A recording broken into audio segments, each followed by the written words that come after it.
नाज़रीन, drama serial कलंदर का and हो ही चुका है और इसके नेक्स्ट आने वाली एपिसोड में आप देखेंगे कि जैसा कि तबरेज़ के माँ बाप तो शुरू से ही बहुत लालची थे और जब उन्हें ये पता चलता है कि तबरेज़ वहाँ पर सुंबल और उसकी सारी मालो दौलत को छोड़कर आ गया है और अब उनके पास कोई पैसा भी नहीं बचा, तो इस बात पर तबरेज़ के माँ बाप उससे बहुत लड़ते हैं। जूही और सफ़िया दुर्योधन पर बहुत जुल्म करते हैं, लेकिन तबरेज़ पहले तो उन्हें प्यार से समझाता है कि मैं दुर्योधन के साथ कोई भी ज़्यादती इस घर में बर्दाश्त नहीं करूँगा क्योंकि दुर्योधन मेरी बीवी है।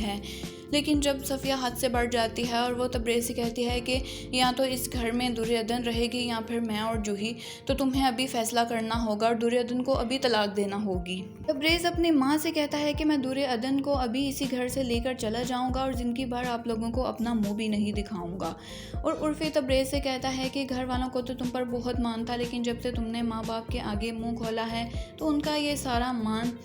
टूट चुका है, लेकिन वो ये हमेशा याद रखेंगे कि उन्होंने किस किस के साथ इस घर में ज़्यादती की है और इसका नुकसान अब वो खुद ही उठाएंगे। उर्फ़ी तबरेज़ से कहता है कि दुर्योधन एक बहुत अच्छे दिल की लड़की है, आपको पहले भी उसके साथ इतनी ज़्यादती नहीं करनी चाहिए थी, लेकिन अपनी गलतियों को भुलाकर आगे बढ़ जाना चाहिए और अब आपने अगर दुर्योधन का हाथ थामा है तो इसे हमेशा थामे रखिएगा, उसे दोबारा ना छोड़िएगा।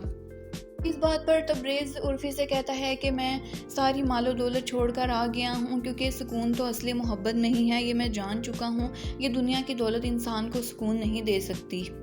मैं दुर्योधन की सच्ची मोहब्बत को पहचान चुका हूँ और अब मैं ज़िंदगी भर उसी का साथ दूंगा। और दूसरी जानिब शफ़क़ का शोहर उस पर बहुत ज़्यादती करता है और उसे कहता है कि तुम्हें इस घर से बाहर निकलने की इजाज़त नहीं है और ना ही तुम अपनी माँ से मिल सकती हो। और दूसरी जानिब शफ़क़ का शोहर उस पर बहुत ज़्यादती करता है और उससे कहता है कि मैं जब भी घर पर आता हूँ तुम तैयार नहीं होती, मेरे पीछे से तुम तैयार होकर किसको दिखाती हो। शफ़क़ का शोहर उस पर बहुत पाबंदियाँ लगाता है कि तुम अपनी माँ से मिलने भी नहीं जा सकती और आखिरकार शफ़क़ तंग आकर अपने शोहर से तलाक ले लेगी और फिर से उर्फ़ी उसका हाथ थाम लेगा और इस तरह फिर से वो दोनों एक दूसरे के साथ निकाह कर लेंगे। दूसरी जानिब सुंबल का बाप तबरेज़ को फ़ोन करता है ताकि वो सुंबल की हुई गलतियों की माफ़ी मांगकर तबरेज़ को मना सके और तबरेज़ एक बार फिर से उनकी बेटी के पास आ जाए।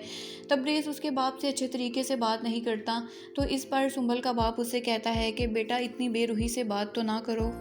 तबरेज़ उनसे कहता है कि जब तक सुंबल मुझे खुद नहीं बुलाती मैं तब तक वहाँ नहीं आऊँगा, लेकिन अगर आपको कभी भी मेरी ज़रूरत हो तो मैं हाजिर हूँ। दूसरी जानिब जूही ने जो कुछ किया वो भी उसके सामने आ ही जाता है। जब कलीम को जूही की तरफ से कोई पैसे नहीं मिलते तो वो जूही को तलाक दे देता है, जिसके बाद जूही और उसकी माँ की आंखें खुल जाती हैं और वो बहुत रोती हैं। लेकिन अब रोने का क्या फ़ायदा, क्योंकि ज़्यादतियाँ करते वक्त तो उन्होंने एक बार भी नहीं सोचा कि जो कुछ वो कर रही हैं कल को यही सब कुछ उनके सामने आएगा। जब सफ़िया की बेटी जूही की अच्छी तरह से बर्बादी हो जाती है तो उसे भी सबसे माफ़ी मांगना याद आ जाता है और वह दुर्योधन को अपने पास बुलाती है और उससे कहती है कि बेटा तुम इस घर की मालकिन हो, हमें छोड़कर कहीं मत जाना।